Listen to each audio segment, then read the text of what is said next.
on Hindi GEC, MTV, India's #1 youth-focused entertainment channel, Nick, India's #1 kids channel, VH1, a unique channel offering Western music and international entertainment. Our channel reaches Indian audiences across categories, the family, kids and youth, offering them a wide spectrum of information and entertainment on air. IBN 18.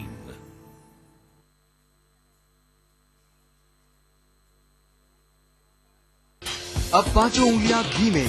CNBC आवाज के 5 साल पूरे होने पर जीतिए शानदार इनाम। आज का सवाल, सीएनबीसी आवाज कब लॉन्च हुआ? ए 13 जनवरी 2004, बी 13 जनवरी 2005 या सी 13 जनवरी 2006। एसएमएस कीजिए प्ले कॉन्टेस्ट स्पेस आपका जवाब ए, बी या सी और भेज दीजिए 51818 पर। जीतने वाले 4 भाग्यशाली विजेताओं को मिलेगा सोनी कैमरा और साथ ही ग्रैंड प्राइज में एसर लैपटॉप जीतने का मौका। सीएनबीसी आवाज, 5 years of redefining business. Prize sponsor Vijay Sales.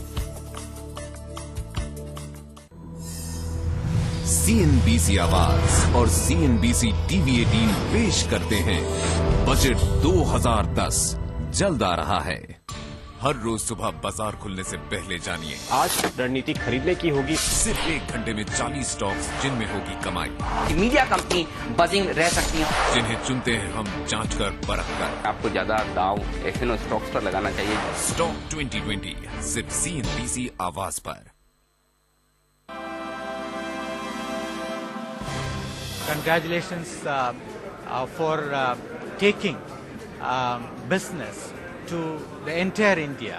You know, without Hindi, you will not reach out to the whole of India, and so it's a great feeling to see that 5 years have been completed.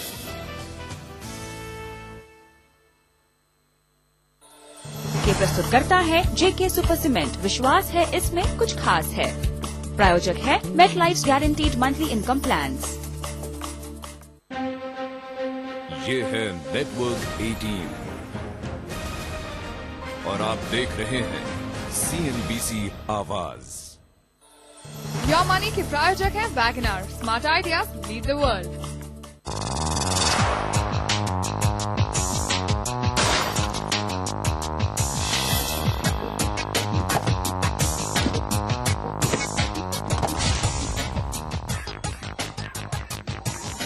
Hello and welcome. एक बार फिर से स्वागत है आपका हमारे इस खास show में, जहां हम आपके पैसों का सही इस्तेमाल करना बताते हैं।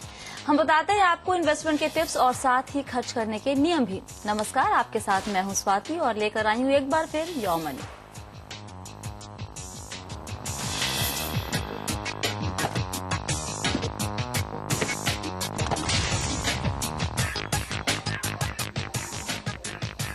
योर मनी में आज हम फोकस करने वाले हैं म्यूचुअल फंड से जुड़ी आपकी परेशानियों पर, और आपके सवालों के जवाब देने के लिए हमारे साथ हैं AUM फाइनेंशियल एडवाइजर्स के CEO नीरव पंचमटिया। नीरव जी, बहुत बहुत स्वागत है हमारे शो में आपका। दर्शकों के सवाल जवाब लेने से पहले हम आज आपको बताते हैं म्यूचुअल फंड के बाजार में आए एक नए प्रोडक्ट के बारे में। भारतीय अक्सा इन्वेस्टमेंट मैनेजर्स ने एक नया फंड लॉन्च किया है जिसका नाम है भारतीय अक्सा फोकस्ड इंफ्रास्ट्रक्चर फंड।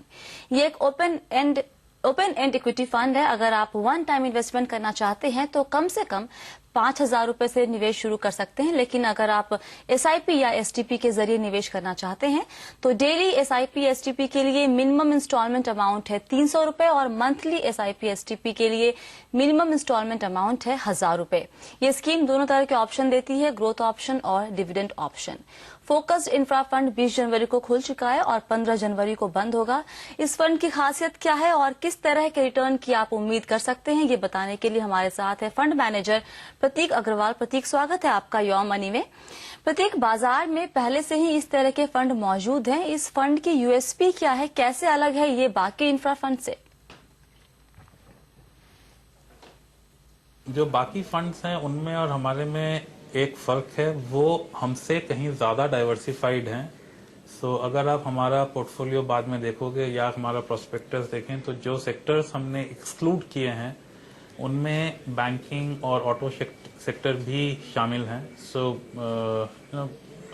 जो कंस्ट्रक्ट होगा हमारे पोर्टफोलियो का वो जो कोर इंफ्रास्ट्रक्चर थीम है उसको ज्यादा अच्छे से रिप्रेजेंट कर पाएगा, ऐसा हमारा मानना है।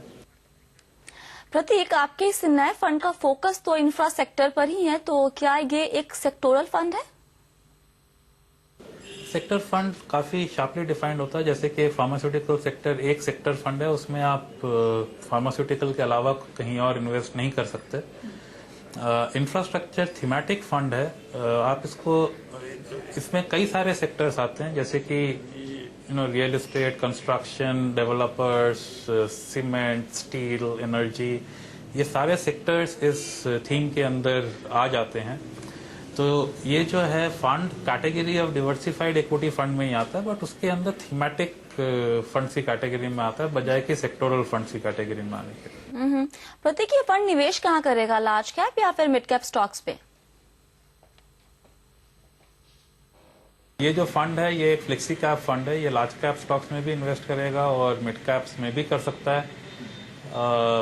इसका रेशियो जो है वो ओवर टाइम वेरी करेगा।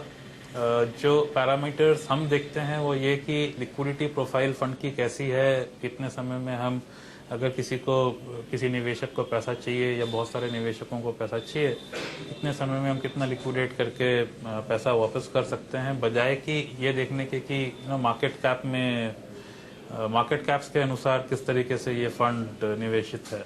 तो प्राइम क्राइटेरिया जो है वो वैल्यूएशंस होगा, पर बाकी भी जो सारे रिस्क कंट्रोल के पैरामीटर्स हैं कि कितनी लिक्विडिटी, कितना डिविएशन फ्रॉम द इंडेक्स, उन सब का भी ख्याल रखा जाएगा। एक आखिरी सवाल जो सभी निवेशक जानना चाहेंगे प्रतीक, किस तरह के रिटर्न की वो उम्मीद कर सकते हैं अगर उन्होंने अपने पैसे आपके फोकस्ड इंफ्रा फंड में लगाया है तो? हमने पिछले 3-4 साल की स्टडी की थी कि अगर हम इस थीम पे फंड चलाएं तो किस तरीके के रिटर्न आए होते पिछले 3 सालों में। बैक टेस्टिंग के आधार पर हम ये कह सकते हैं कि ये जो थीम है इसके रिटर्न्स मोर डिवर्सिफाइड जो तरीका है इसी थीम को कंस्ट्रक्ट करने का, उससे कहीं ज्यादा बेहतर दिखाई पड़े हैं। पास्ट फ्यूचर का रिप्रेजेंटेटिव नहीं हो सकता, बट उम्मीद करते हैं कि क्योंकि जिन वजहों से रिटर्न्स पास्ट में बेटर आए थे वो अभी भी बरकरार हैं, तो होपफुली फ्यूचर में भी ये थीम काम करती रहेगी। शुक्रिया प्रतीक इस पूरी जानकारी के लिए और हमसे बात करने के लिए। नीरव, कैसा लग रहा है आपको ये भारतीय अक्सा का नया फंड? एक थीमेटिक फंड है, कैसा रिटर्न दिया है इस तरह के फंड ने पहले? देखिए, थीमेटिक फंड जैसा मैं इलाबोरेट करना चाहूंगा, जैसा प्रतीक जी ने कहा कि ये एक थीमेटिक फंड है, तो सेक्टर फंड और थीमेटिक फंड ये होता है जो एक पर्टिकुलर थीम चूज करता है। जैसे भारतीय अक्सा ने इंफ्रास्ट्रक्चर थीम चूज की है। ये फंड बहुत ज्यादा वोलाटाइल होते हैं, चढ़ती मार्केट में बहुत अच्छा रिटर्न देते हैं और गिरती मार्केट में बहुत ज्यादा गिरते हैं। तो किसी इन्वेस्टर का अगर इन्वेस्टमेंट हॉराइजन 5-7 साल से ज्यादा है तो वो ये फंड को देख सकता है। दूसरी बात ये कि एनएफओ जनरली हम रिकमेंड करते हैं कि आप एनएफओ अवॉइड कीजिए, new fund offer. Existing funds अगर है इस पर्टिकुलर कैटेगरी में, जैसे इंफ्रास्ट्रक्चर कैटेगरी में कम से कम 6-7 फंड एग्जिस्टिंग है और उसकी परफॉर्मेंस आपके सामने है, तो बेहतर ये होगा कि आप एग्जिस्टिंग फंड में इन्वेस्ट कीजिए।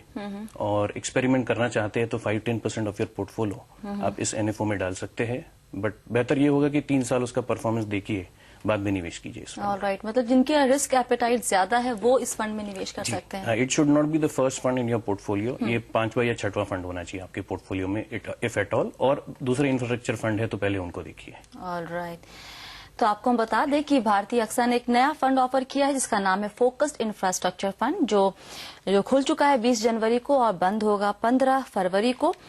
नीरव के मुताबिक जिनका टाइम होराइजन 5 से 7 साल का है वो इस फंड में निवेश कर सकते हैं, लेकिन सलाह ये भी है कि किसी भी एनएफओ में निवेश करना नीरव के मुताबिक सही नहीं होता है। उस पहले फंड की परफॉर्मेंस 3 साल देख लीजिए, उसके बाद ही उस फंड में निवेश करें।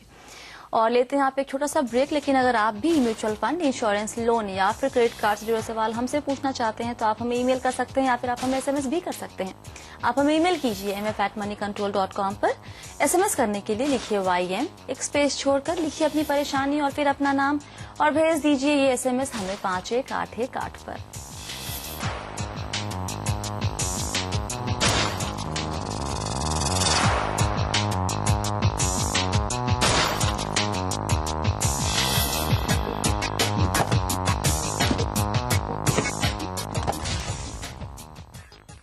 ये सपनों की दुनिया भी कमाल है, दुनिया रंगीन है और एंडिंग हमेशा हैप्पी। सुपरहिट तो भाई वही है जो टेक्निकल और सपने दिखाए, पर 3 घंटे के सपने क्यों? ऐसे सपने हम जिंदगी भर क्यों नहीं देख पाते? सेविंग्स अकाउंट के आगे हम